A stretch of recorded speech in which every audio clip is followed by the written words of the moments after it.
Bonjour à tous. Je vais essayer de vous présenter quelque chose qui est en phase avec la GDPR dont on parle beaucoup. Alors juste un petit historique de vraiment 3 minutes sur qui est la société Defenso.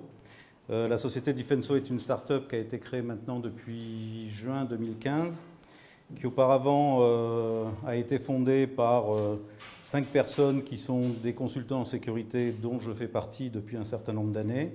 Et la problématique de Defenso est arrivée quand Salesforce a voulu se déployer au sein de grandes entreprises. Et pour ne pas la nommer, une grande entreprise comme la Banque Postale, quand elle a eu sa licence d'autorisation pour effectuer des prêts personnels, Philippe Val, donc le président de l'époque, se posait la question de savoir s'il fallait développer une application en interne ou de repartir sur une solution qui arrivait sur le marché comme meilleurtaux.com qu'utilisait du Salesforce, pour être très clair. Et en fait, il y a eu une analyse de risque que j'ai prise à l'époque pour essayer de voir quels étaient les risques juridiques que la Poste prenait en utilisant, bien entendu, des données, et vous n'êtes pas sans le savoir que quand vous faites un prêt personnel, il y a un certain nombre de données confidentielles, des données personnelles et des données sensibles pour certaines entreprises.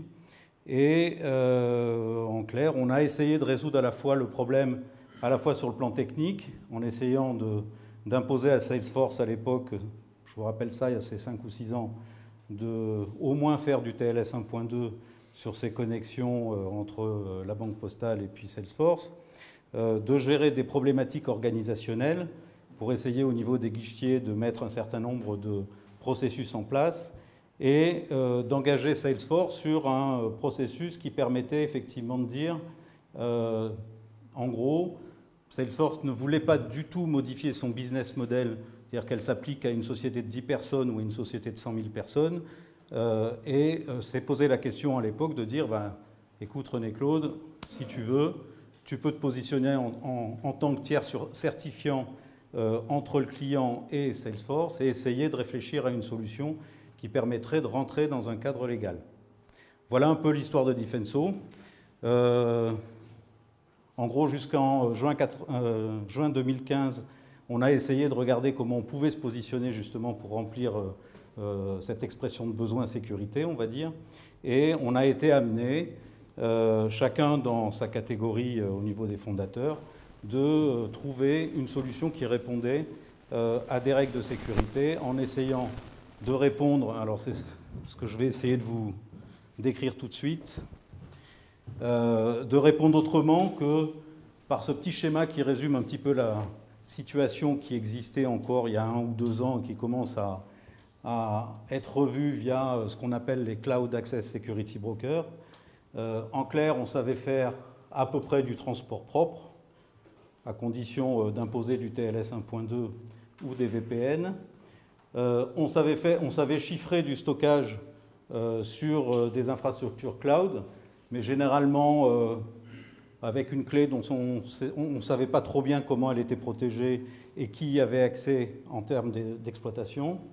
On sait faire aujourd'hui à peu près une authentification qui permet de garantir à peu près l'identité de l'utilisateur. Bon, sauf qu'après, on a un certain nombre de moyens qui ne sont pas forcément mis en place. Et on sait généralement tracer les accès des utilisateurs, voire des exploitants. Et maintenant arrive sur le marché un certain nombre de solutions qui permettent d'analyser le comportement des utilisateurs en fonction de leur situation géographique, en fonction d'un certain nombre de réflexes, etc., qu'on est en train de modéliser. Alors, toutes ces mesures qui sont là, et elles ne sont pas exhaustives, hein, loin de là, permettent en fait, sont périphériques à la protection de la donnée elle-même, et en général, elles s'empilent les unes aux autres, elles amènent chacune leurs problématiques de vulnérabilité intrinsèque qui sont plus ou moins traitées, et elles ne remplissent pas forcément ce qu'on commence à édicter au niveau de la GDPR, c'est-à-dire... bonjour. C'est-à-dire essentiellement 3 articles sur lesquels nous, on s'est focalisé au niveau de la GDPR. c'est effectivement une protection des données qui impose le droit à l'oubli. Alors ça, c'est l'article 17 de la GDPR. Et la protection de la donnée par design et par défaut, et ça, ce sont les articles 25 et 45B. En clair, ça veut dire que le propriétaire de la donnée, ou celui qui les manipule, ou celui qui les traite, doit répondre à ces exigences. Et donc, garantir un certain nombre de choses. Donc, on s'est dit, c'est plus la peine de mettre des moyens périphériques autour de la donnée. Il faut véritablement embarquer sur la donnée, dès sa création, des solutions de chiffrement.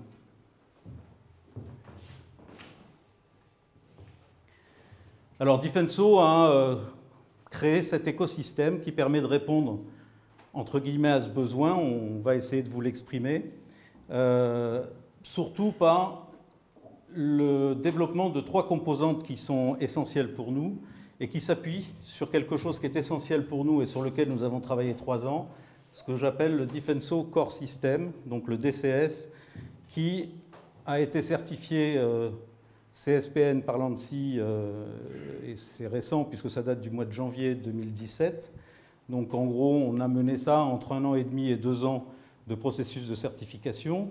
Et pour préciser qu'on est allé excessivement loin sur cette problématique, ce n'est pas juste un tampon qu'on voulait, c'était en plus avoir une garantie que la résistance de notre core système était au bon niveau de l'état de l'art.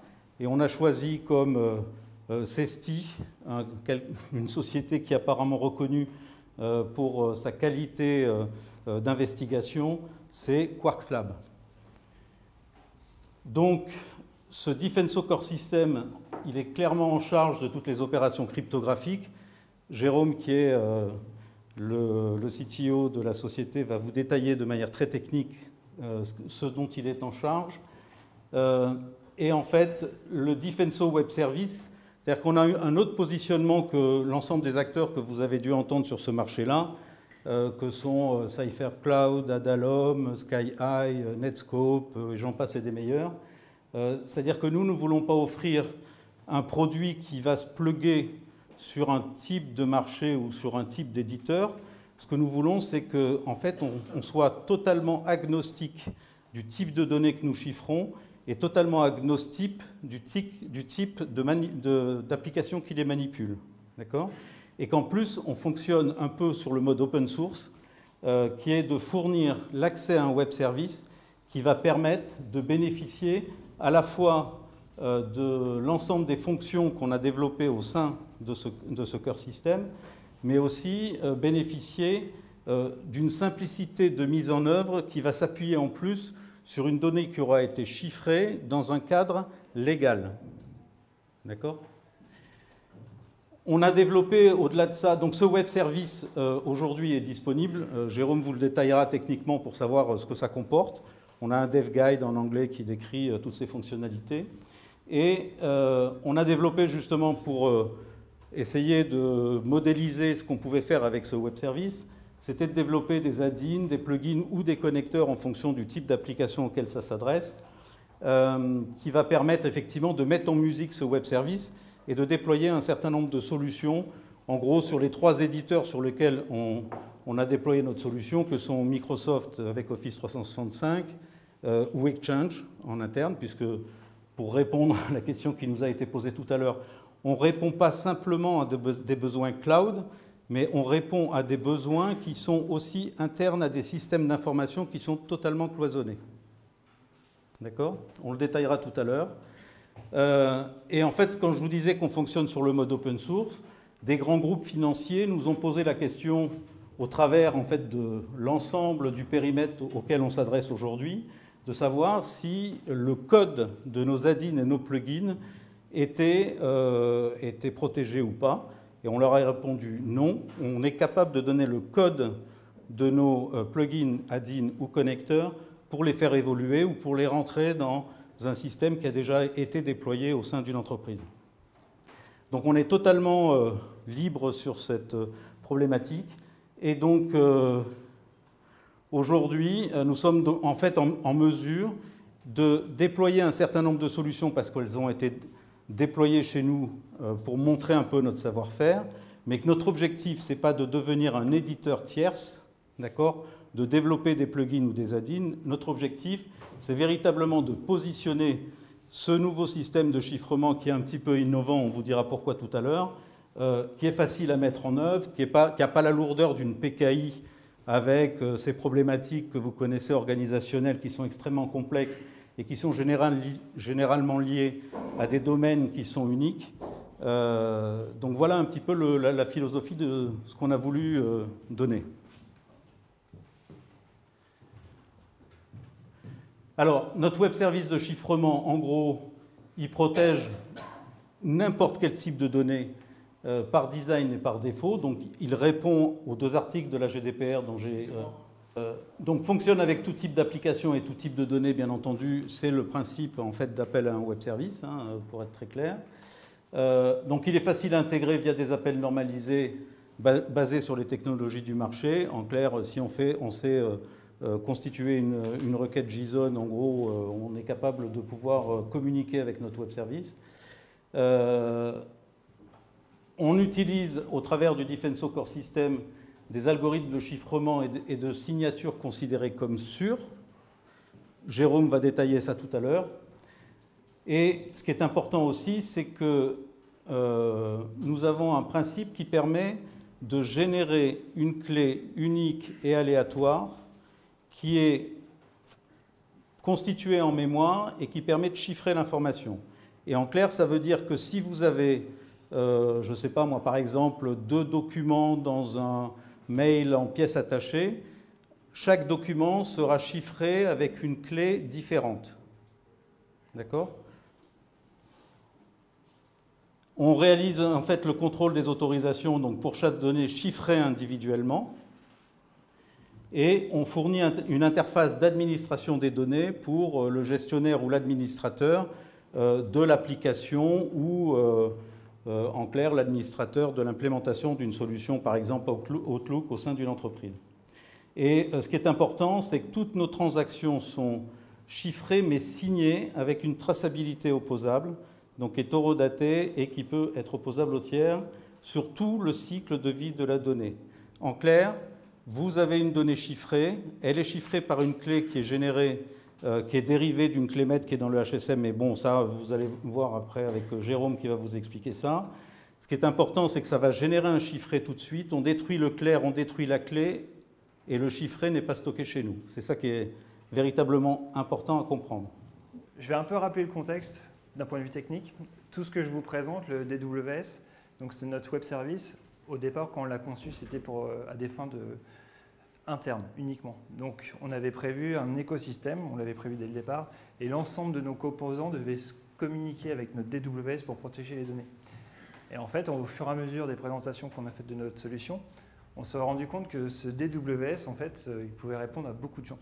Donc c'est pour ça qu'on a décidé de l'ouvrir et d'en parler. Donc au départ, le DWS, qu'est-ce que ça fait? Ça fait simplement du chiffrement et du déchiffrement, mais ça le fait bien.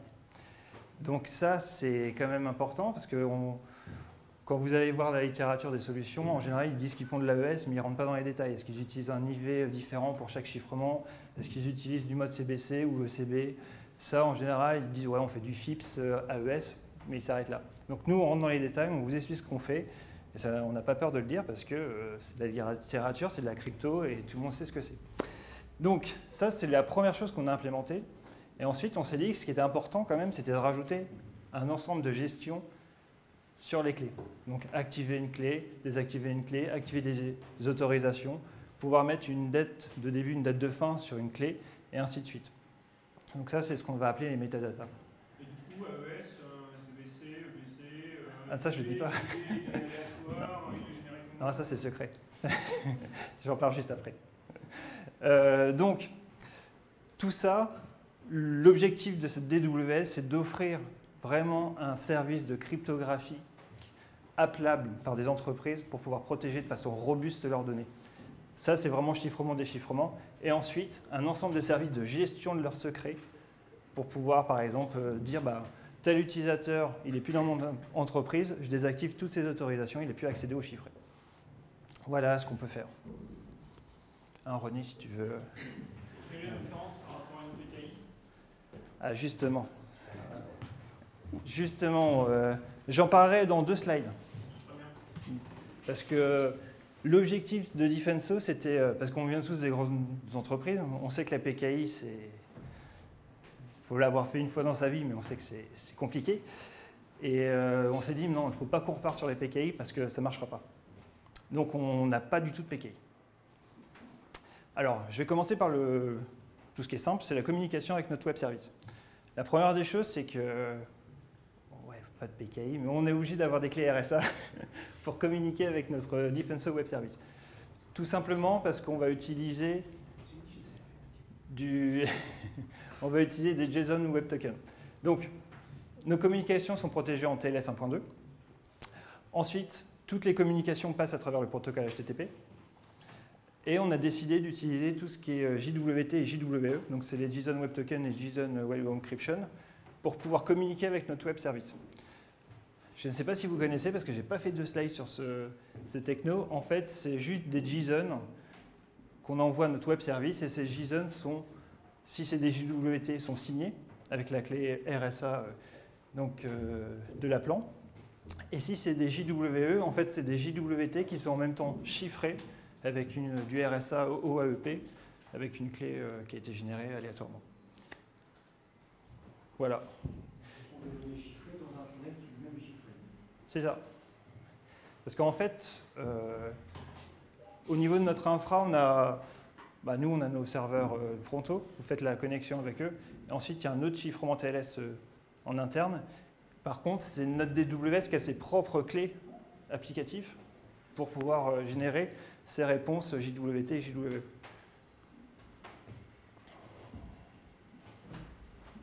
Alors, là, on arrive sur la partie chiffrement, qui devrait répondre à toutes vos questions.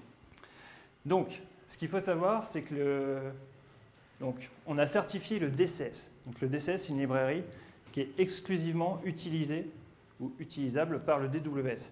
Donc ça, vous pouvez aller le voir, c'est ce qu'on a dit à l'ANSI, que le DCS ne serait utilisable que par notre DWS. Vous allez me demander pourquoi on n'a pas fait certifier le DWS.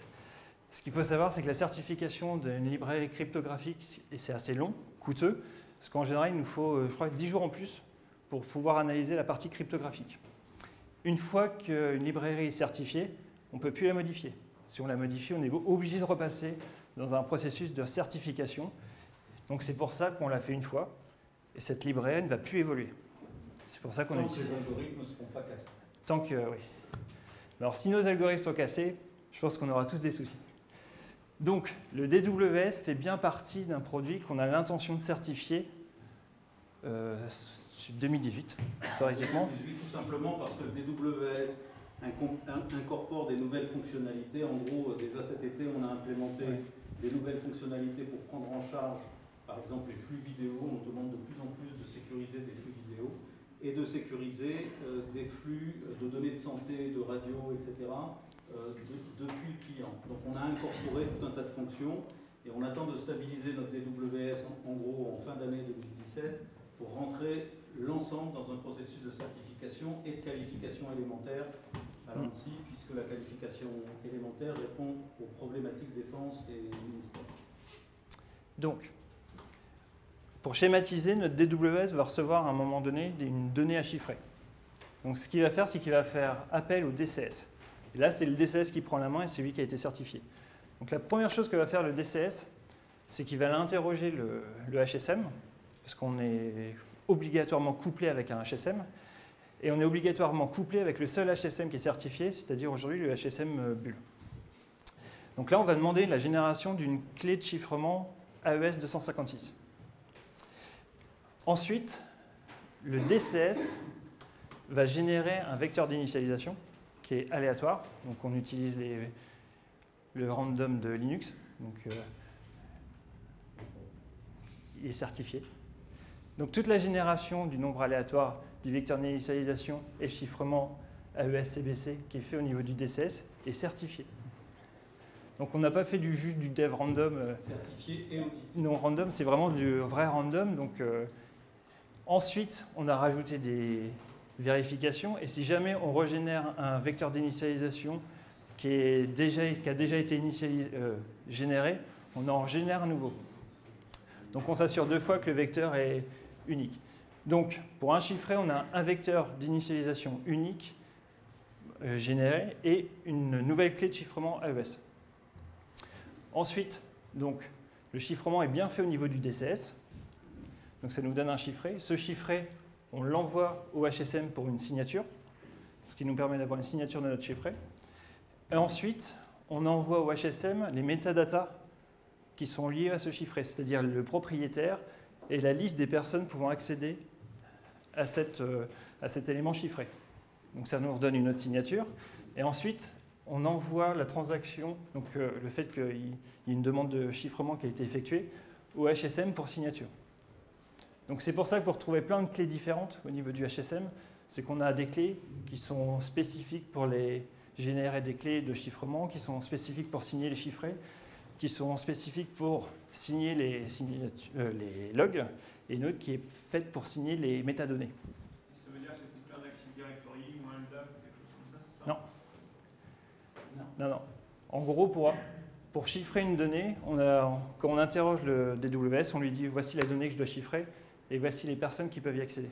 Alors pour la chiffrer, j'ai pas de problème, Ouais. je comprends. Par contre, où c'est que vous déclarez les utilisateurs? On va prendre un groupe telco français, 160 000 personnes, 100 000 en France. Donc déjà, il est possible que la certification ne marche pas en Pologne ou en Slovaquie, pour la raison évidente. Ouais. Donc sur les 100 000 en France, comment on fait pour qu'on ait 50 000 ou 30 000 utilisateurs bureautiques qui sont soumis à GDPR,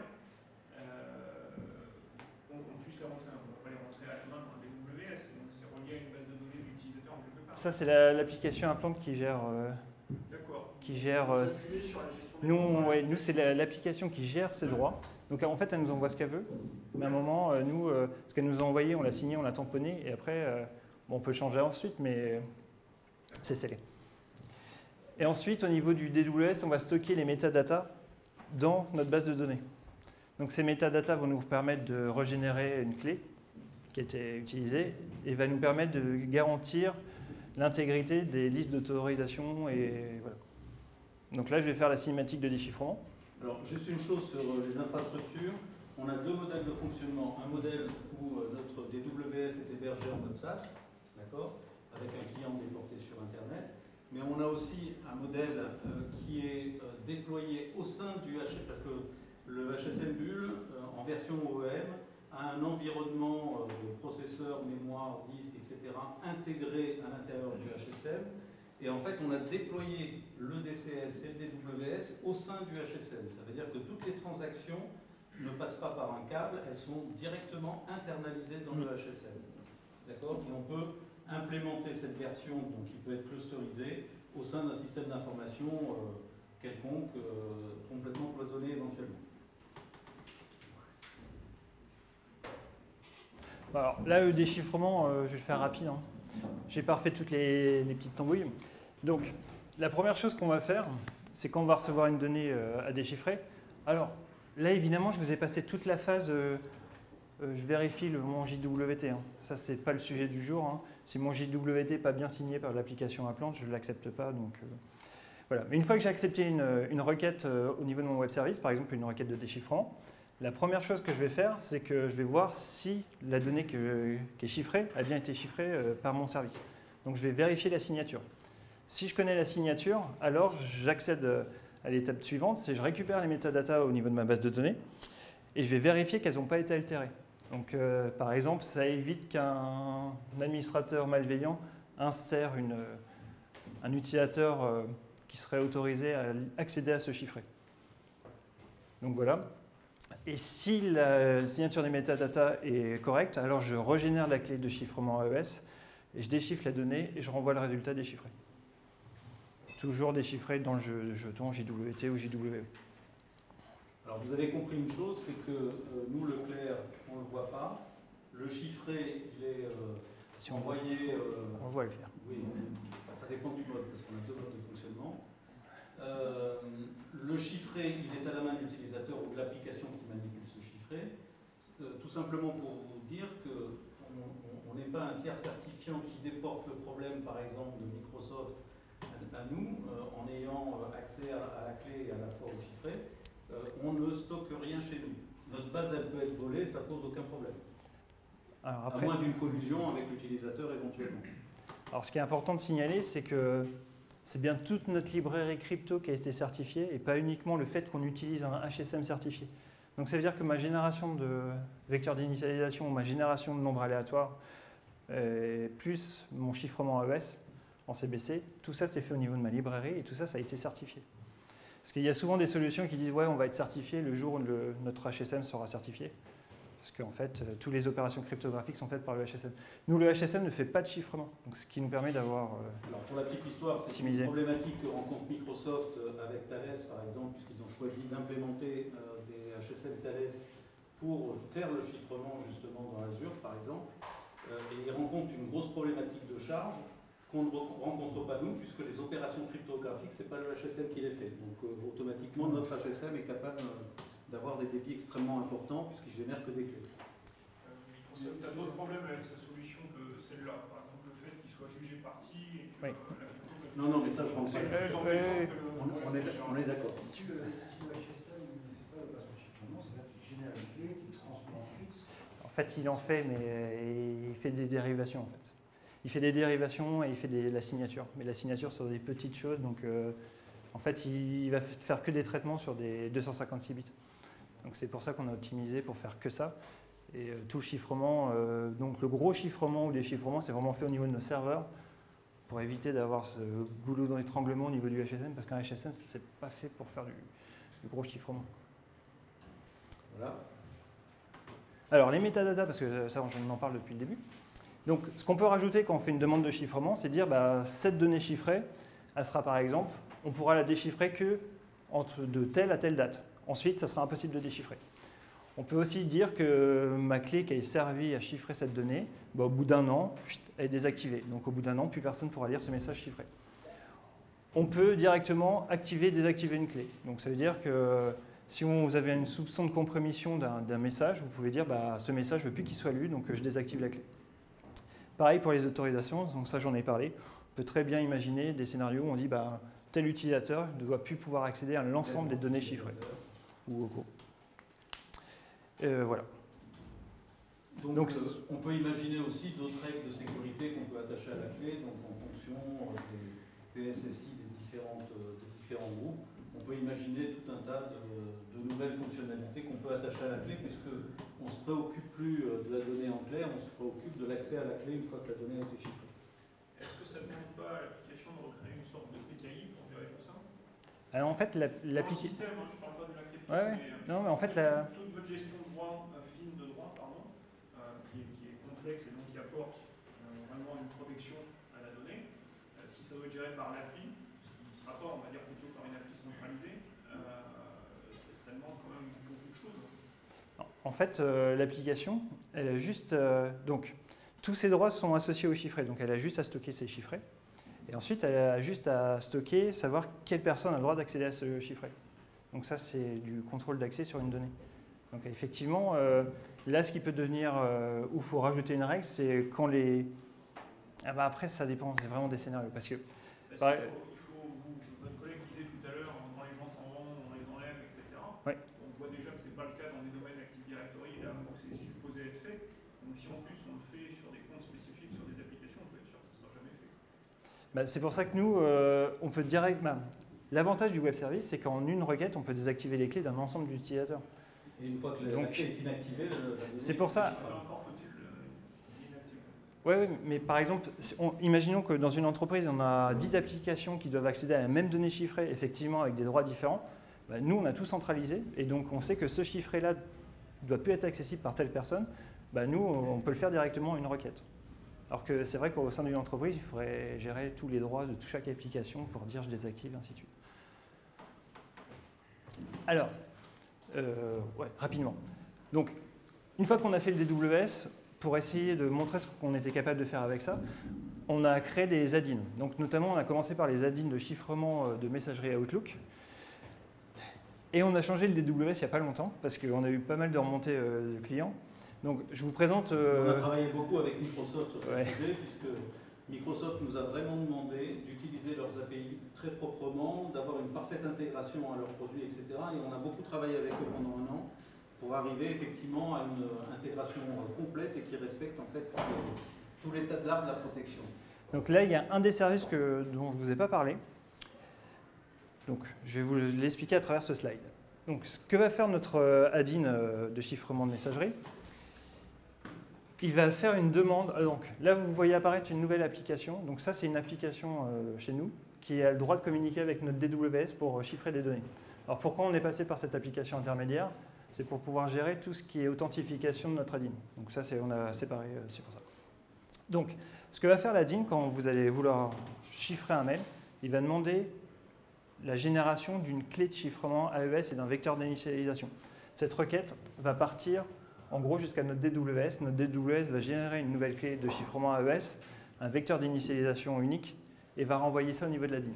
Donc, pour répondre à une question, on a fait du surchiffrement dans le tunnel TLS parce que voilà, parce qu'il y a des clients, ils n'ont pas confiance en TLS. Donc, l'add-in génère une clé de session qui chiffre avec la clé RSL notre DWS. Et ensuite, notre DWS utilise cette clé de session pour chiffrer la réponse. Donc, l'add-in se retrouve avec une clé AES et un vecteur d'initialisation. Il va utiliser ces clés-là pour chiffrer son message. Et ensuite, il va envoyer... Donc, j'ai oublié un petit détail. Cette clé AES, il reçoit une clé AES et cette clé AES chiffrée par notre service DWS. D'accord? Donc, il a une clé AES et la clé AES chiffrée par Defenso. Et ensuite, il va utiliser la clé AES pour chiffrer le mail, et le mail sera constitué de la clé AES chiffrée par Defenso, plus le message chiffré. Je ne sais pas si j'étais clair. Je vois les têtes sceptiques là. Donc, en gros, ce qui se passe, c'est que ce qu'on va envoyer dans le mail, c'est une clé AES chiffrée par le DWS, okay, et un message chiffré. Quand l'utilisateur va recevoir ce mail, ce qu'il va faire, l'add-in, c'est qu'il va récupérer cette clé AES chiffrée, il va l'envoyer au DWS pour la déchiffrer, et il va se retrouver avec la clé AES déchiffrée, il va pouvoir déchiffrer le message. Donc, le gros avantage de ce type de solution, c'est que nous, Defenso, on ne voit jamais la donnée en clair. Donc, vous pouvez chiffrer tout ce que vous voulez, on ne verra jamais le clair dans nos infrastructures. Ce qu'on va faire, c'est uniquement vous envoyer une clé AES et une clé AES chiffrée. Donc, dans le cas de la suite Office, on est vraiment des distributeurs de clés de chiffrement qui sont elles-mêmes chiffrées. Le cas d'usage, c'est bien de la messagerie interne à l'entreprise. Alors, forcément. Pas forcément, parce qu'on peut avoir un portail de déchiffrement. Donc ça, c'est notre cas, on a un portail de déchiffrement. Mais après... Il faut que le destinataire il soit adhérent ou utilisateur de ce portail. Non, alors, Voilà. sur cette partie-là, c'est très simple, puisque ce qu'on a développé, justement, vous parliez de PKI tout à l'heure, une PKI, si on utilise une PKI pour chiffrer des mails ou des pièces attachées, ça reste lié au domaine sur lequel la PKI fonctionne.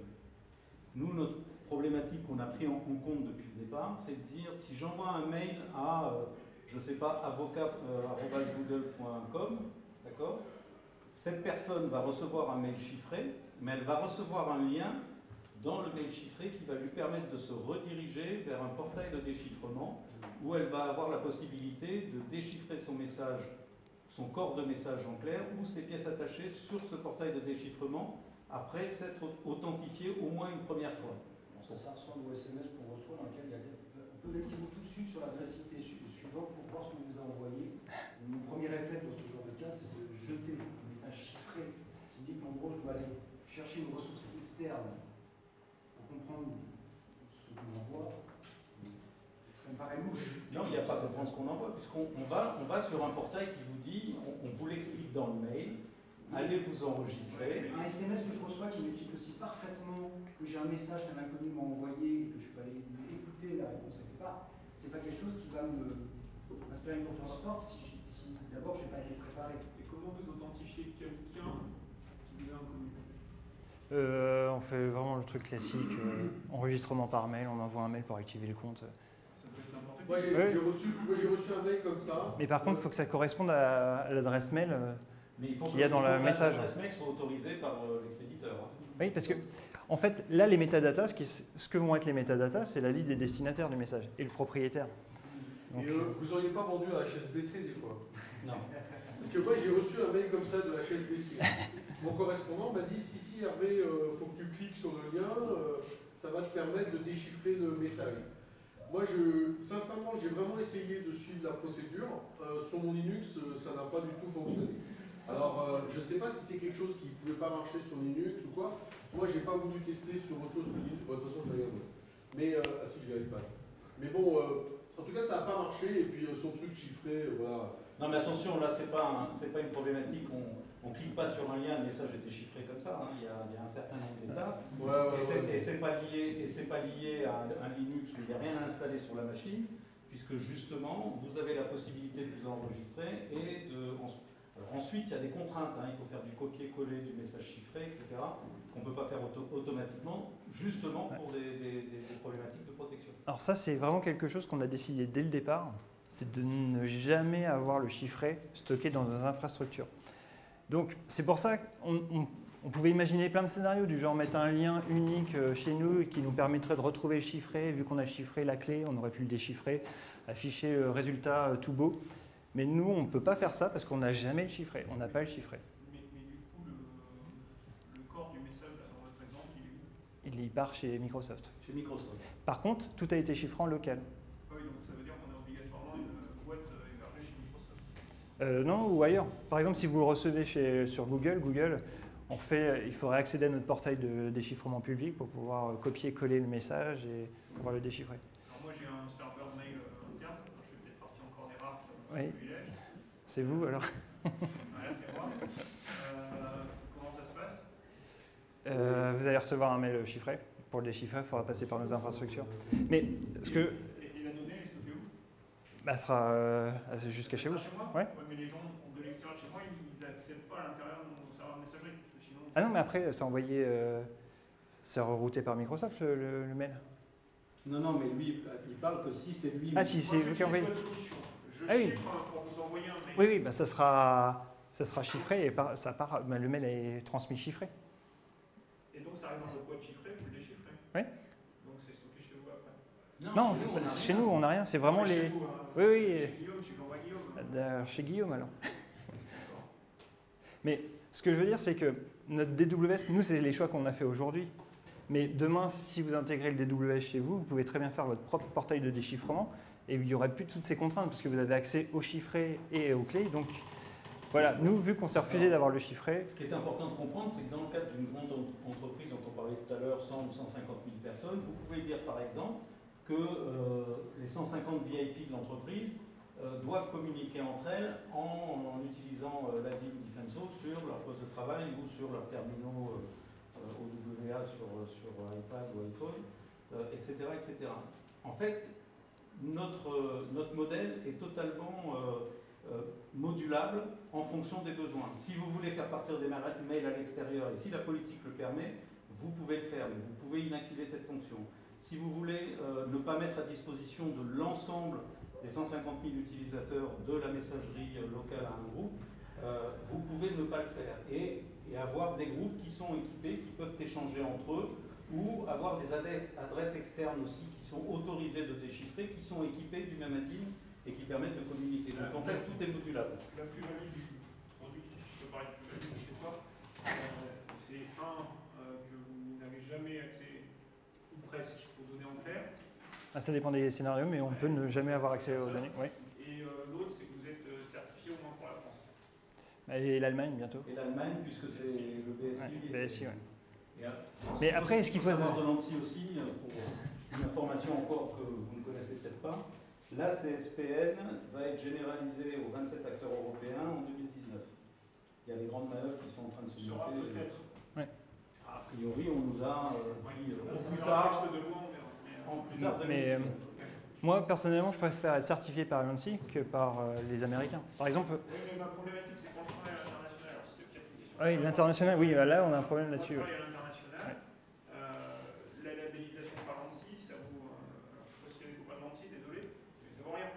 Je ne suis pas d'accord avec vous. Pour l'international, Aux États-Unis, il y a des solutions certifiées ANSI qui sont utilisées comme moyen commercial en disant le niveau de certification et de qualification de l'ANSI à force de loi commerciale.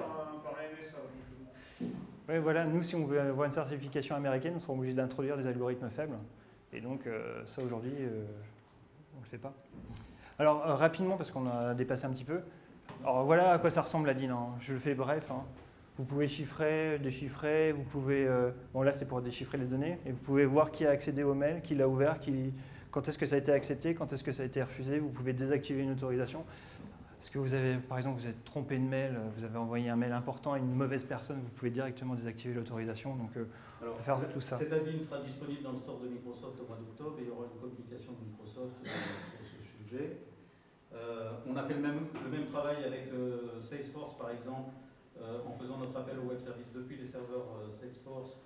Et donc, il y a une app Exchange qui va être aussi publiée d'ici le mois d'octobre sur Salesforce. Ouais. Je vous montre rapidement, voilà ce que ça donne sur du Gmail par exemple. Mais ceci dit, ça c'est notre vision des choses. Hein. N'importe qui veut modifier, je dirais, l'appel ou la présentation d'une application, on est capable de fournir le code pour modifier l'application qui va permettre de vous connecter au web service. Hein. Il y a une grande banque qui nous a déjà demandé pour Outlook de nous fournir les codes pour intégrer avec ce qu'ils ont déjà développé en interne. En fait, avec le DWS, ça devient facile de pouvoir protéger rapidement des données. Donc c'est pour ça, là, on vous montre tout ce qu'on a fait, mais ces add-ins, on les a fait rapidement parce qu'on avait juste à un JSON envoyé pour enchiffrer. C'est 4 à 6 semaines au maximum sur une application qu'on ne connaît pas. Par exemple, on n'a pas développé un add-in pour SAP, par exemple, mais si demain on nous demande de le faire, c'est moins d'un mois. Bon, après on dit ça, mais c'est vrai qu'on est très orienté monde Microsoft pour l'instant. Ce qu'il faut savoir, c'est qu'on a un add-in Word, je crois que c'est juste après. Ça c'est SharePoint. Donc SharePoint, on a un add-in qui nous permet directement de transférer un document chiffré dans les infrastructures de Microsoft. Et ça s'appuie sur la gestion des droits de Salesforce et d'Azure. Non, Microsoft. Et là, l'add-in Word, où ça nous permet de chiffrer le contenu d'un document Word. Alors ça, on nous l'a demandé parce qu'il y a des entreprises qui se posent de plus en plus la question de savoir s'ils ne vont pas faire du full web. Mais ils veulent faire du full web tout en protégeant leurs données. Donc c'est un peu compliqué. Donc ils nous ont demandé de faire une démo sur un add-in, notamment Word Office, qui permettrait de chiffrer. Donc voilà. Et là, on a développé ici un hub de chiffrement qui est homogénéisé sur le fait de pouvoir se connecter sur le même écran à OneDrive, à Box, Dropbox et Google Drive. Et vous pouvez avoir une vision consolidée de l'ensemble des fichiers que vous pouvez déchiffrer dans l'ensemble de vos comptes que vous pourriez avoir sur ces 4 fichiers. Dans le cadre de Word, par exemple, on est d'accord que c'est le fichier que vous... C'est le contenu. Le contenu. Parce que justement... Mais par contre, ouais. vous ne touchez pas au cache qui est dans le navigateur qui permet de tout reconstruire. Non, mais en fait, ce qu'il faut bien voir, c'est que quand on nous a posé la question, on s'est dit, mais non, nous, on ne voulait pas le faire. C'était plutôt pour de la démo, là. Quand on nous a demandé pour Word, on a dit, mais on ne voit pas l'intérêt de chiffrer le contenu d'un document Word en web, parce que tout va chez Google, quoi, ou chez Microsoft. Mais voilà, ils voulaient quand même, donc on l'a fait.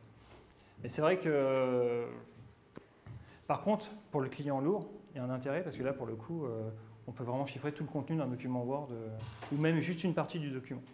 On n'est pas obligé de tout chiffrer. Voilà l'écran d'administration, éventuellement, qui vous permet effectivement, un gestionnaire, de pouvoir accéder à n'importe quelle information chiffrée, les clés, qui a accès aux clés. Alors ça, c'est l'accès aux métadatas, c'est pas l'accès aux clés. Les clés sur l'iPhone, ils sont stockées où, en fait?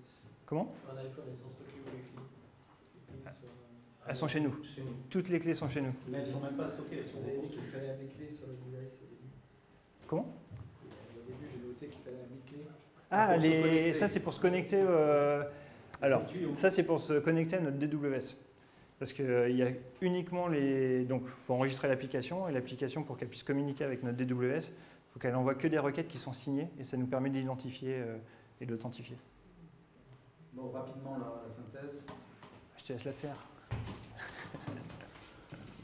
Donc en fait, la synthèse, c'est qu'effectivement, vous avez compris que notre DWS, c'est véritablement, et notre Defenso Core System, c'est véritablement quelque chose pour nous qui est essentiel. Hein, c'est-à-dire on ne veut pas se substituer aux éditeurs. À la limite, même Google, on leur a dit, si vous voulez, vous intégrez notre DWS en interne et vous rendez Gmail totalement conforme avec la possibilité justement d'avoir une parfaite intégration. Donc vous voyez, on est capable de vraiment fournir l'accès à notre web service qui va permettre effectivement, nous notre objectif c'est qu'on ait de plus en plus d'éditeurs, de développeurs, etc. qui utilisent notre solution. Notre objectif c'est pas d'avoir un catalogue de solutions qu'on va déployer. Voilà. Et donc, vraiment ce sur quoi on se focalise, c'est vraiment la protection robuste des données. Donc d'avoir des algorithmes qui sont extrêmement robustes. Et en gros, on ne fait pas de la crypto molle pour préserver des fonctions d'indexation, on fait de la crypto dure, quitte à taper dans les problématiques d'indexation, parce qu'on a décidé de protéger ce qui est sensible et de le protéger bien. Ouais, parce qu'un exemple, si vous voulez conserver des fonctions de tri sur du chiffré, bah, vous faites de l'AES ECB par exemple. Donc ça c'est un algorithme qui est cassé, mais ça permet de conserver des fonctions de tri. C'est ce que font des gens comme CypherCloud, par exemple. Non, ou pas forcément. Mais en tout cas, si vous voyez qu'il y a des fonctions de tri qui sont conservées, bah, vous savez qu'il y a peut-être de la crypto molle qui est utilisée. Voilà, ensuite, on a effectivement chaque donnée qui... Alors, nous, on ne stocke rien en dehors de quelque chose qui permet de reconstruire une clé en mémoire qui est détruite après avoir chiffré. Et ce qui est important, c'est qu'on génère une clé unique et aléatoire par donnée qu'on va chiffrer. Alors, ça peut être un champ au sein d'un écran, ou plusieurs champs, ou un corps de mail, ou chaque fichier qui sera chiffré avec une clé différente. Ce qui est important après de voir, c'est qu'on a des infrastructures hébergées en mode SaaS avec un HSM chez nous, avec une cérémonie qui a été faite justement pour la master key qui a été déployée dedans. On peut en plus dédier des HSM virtuels à nos clients qui veulent en mode SaaS avoir un HSM dédié. Et on a la solution on-premise qui peut se déployer en interne d'une entreprise. Alors là, c'est clairement le HSM qui héberge notre Defenso Core System et notre Defenso Web Service et qui fait ses opérations en interne, donc qui est vu comme une boîte noire. Donc notre Core System est certifié depuis janvier et notre DWS sera certifié courant 2018, donc à la fois CSPN et qualification élémentaire. Voilà. Si vous avez des questions. Ah, ça fera le repas, ça calme. Hein. La crypto. Donc on a vu que vous avez eu le CSPN de PointSam, ils ont audité le logiciel. Il y a quelqu'un qui a audité votre infrastructure? Non. Non, ça on va le faire avec le... Notre infrastructure est exclusivement... exclusivement, non, on a une bonne infrastructure, mais là le but c'est vraiment qu'on fasse certifier le DWS. Et qu'ensuite, pourquoi pas qu'on fasse un... Alors attention, QuarkLab n'a pas audité la solution de notre SaaS, elle a audité la solution on-premise, c'est-à-dire qu'on leur a donné la boîte noire, d'accord, avec le DWS ou DCS intégré, et ils ont audité un composant physique. Et donc, à partir du moment où on déploie ce composant physique au sein d'une entreprise, on a automatiquement la qualification CSPN pour notre core system. Alors, ce qui est important, hein, quand même, c'est que notre certification tient au fait qu'on utilise aussi le HSM Bull. Parce que tout ce qui est dérivation de clés, signature, c'est réalisé au niveau du HSM Bull et aujourd'hui, c'est le seul HSM certifié. Les gens que vous avez cités tout à l'heure, je vous rassure, il n'y en a aucun qui est venu présenter son système à nos CIR, enfin à ma connaissance.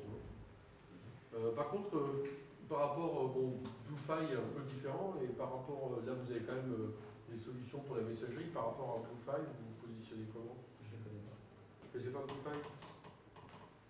Okay. BlueFi stocke la donnée. Mais en à fait, partir du moment où on stocke, clairement... là, il y a... Sur la crypto, c'est identique, c'est la double clé à voler. Ouais. L'idée de la crypto est la même, je ne sais pas si D'accord. c'est robuste, mais... Parce que je sais il y a Virtrou aussi, qui est une solution de chiffrement plus orientée Gmail. Et Virtrou, c'est la même chose, ils génèrent une clé, mais ils ont aussi le chiffré. Alors ce qui est certain, c'est que nos concurrents, aucun ne propose une solution ouverte comme on la propose aujourd'hui, c'est-à-dire avec un web service qui est accessible, auquel vous pouvez vous abonner, Alors là, pour être très clair, après il y a la partie financière, c'est-à-dire que notre modèle économique, c'est soit dans le mode Microsoft Office 365, où c'est en gros entre 1,50 € et 2 € par utilisateur et par mois. Et après, quand c'est le web service, c'est un peu le principe de l'opérateur téléphonique, où vous avez un abonnement qui vous permet de générer un certain nombre de clés par mois, et en fonction des métiers, puisque là, on a par exemple une proposition pour protéger par exemple des radiologues qui vont générer, vous savez, des fichiers numériques de radiologie qui intègrent le nom du patient à l'intérieur aujourd'hui, qui se balade en clair et qui est archivé en clair. C'est en gros 5 millions de radios par mois pour un radiologue. Je ne sais pas si vous voyez ce que ça peut donner. Donc effectivement, on a des modèles qui s'adaptent en fonction des marchés pour pouvoir chiffrer, sauvegarder et archiver de la donnée. Là, par exemple, on nous demande aussi de chiffrer des flux vidéo qui contrôlent, par exemple, dans les aéroports, les zones internationales, qui aujourd'hui sont centralisées sur des concentrateurs qui ne sont pas chiffrés, qui sont stockés non chiffrés, etc. Et l'ANSSI impose maintenant que ces données de zones internationales soient totalement chiffrées. Et là, il y a un problème de proxification, de temporisation et de chiffrement par bloc des données auxquelles on peut répondre nous, puisqu'on a cet été développé une solution qui permettait directement depuis le périphérique de pouvoir chiffrer l'information. On envisage même de déployer un composant silicium qui va se déployer dans des caméras ou dans des objets connectés, qui va pouvoir faire appel à notre web service pour chiffrer l'information directement. Il y a deux petites choses que je n'ai pas compris dans votre démonstration, dans votre présentation. Techniquement, je pense que j'ai compris. C'est la mise en avant de GDPR, parce que vous répondez à un ou deux articles partiels de GDPR, c'est vachement plus que ça GDPR, et vous laissez quand même la grande partie du suivi, vous donnez des clés sur le suivi des données, l'utilisation des données, par contre c'est à gérer par les applications, je pense que le plus dur est à faire côté application. Ah ben c'est clair que nous, que ce soit toute la partie gestion des utilisateurs ou applicative, nous on ne veut vraiment pas devenir un... C'est un choix et je n'ai pas de critique du tout sur le choix, par contre je trouve que mettre en avant pour les GDPR, c'est peut-être avancer un peu. On s'est mis en avant sur les trois problématiques, qui sont importantes. Si vous voulez, au départ, moi je voyais ça, voilà, le chiffrement dans le cloud français certifié CSPN. Puis après, j'ai vu que vous aviez remis un titre autour du RGPD. Bon, c'est un peu abusé. Et la deuxième, si je n'ai pas compris le rapport avec open source, mis à part que vous utilisez des API, donc ça très bien, enfin n'importe qui le fait, et ça n'a rien à voir avec le logiciel libre. Donc voilà, ce sont deux remarques, d'accord, faites ce que vous voulez. Mais sinon, merci pour l'aspect technique. C'est important, pour le coup, ce qui est important, je rebondis quand même, c'est le droit à l'oubli. Parce qu'à un moment, on a la possibilité d'effacer les clés, on peut donner ce pouvoir à l'utilisateur. Donc si l'utilisateur décide demain de dire toutes mes clés, je veux qu'elles soient effacées, toutes les clés sont à effacées. condition que tout passe par votre logiciel. Sachant que chez logiciel, chez vous, dans le droit à l'oubli, il y a opposition à l'archivage légal des données, par exemple. Donc, dans ce cas-là, très précis, ça ne fonctionne pas. Si par exemple, je dois stocker les communications pendant un an des usagers, je vais tout passer par là, je dis je vais supprimer, c'est facile, oui, mais je ne réponds pas à ma contrainte légale. Non, après, on peut dépasser les clés, elles peuvent être flaguées, effacées, donc non accessibles. On ne les supprime pas. On peut ne pas les supprimer.